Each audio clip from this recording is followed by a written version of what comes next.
স্ত্রীর হক নষ্ট করা মানে সরাসরি আল্লাহর হুকুম অমান্য করা। আপনি যদি স্ত্রীর হক আদায় না করেন তাহলে আপনি আল্লাহর হুকুম অমান্য করেছেন। কারণ আল্লাহ তাআলা নিজে বলে দিয়েছেন, কোরআন খুলেন, পবিত্র কোরআনুল কারীমের 4 নম্বর পারার 20 নম্বর পৃষ্ঠার 3 নম্বর লাইন, সূরা নিসার 19 নম্বর আয়াতে আল্লাহ বলছেন, ওয়াশিরুহুন্না বিল মারুফ, you treat your wives well.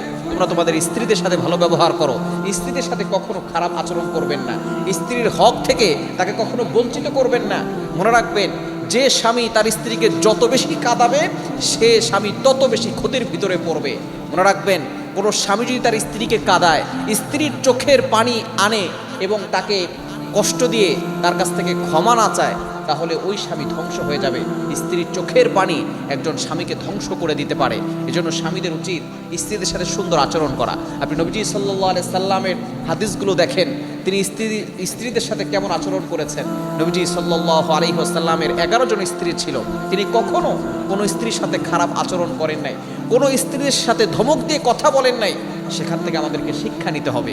সেখান থেকে শিক্ষা নিয়ে আমরাও স্ত্রীর সাথে ভালো আচরণ করব। বিশেষ করে অনেক স্বামী আছে স্ত্রীকে কাজের বুয়া মনে করে। আপনি স্ত্রীকে কাজের বুয়া মনে করবেন না, তার অধিকার আছে, তার হক আছে, এই হক থেকে তাকে কখনো বঞ্চিত করবেন না। স্ত্রীর হক না দিলে আপনি নামাজ পড়েও রোজা রেখেও জান্নাতে ঢুকতে পারবেন না। স্ত্রীর হক থেকে তাকে বঞ্চিত করার কারণে আপনি জাহান্নামে চলে যাবেন।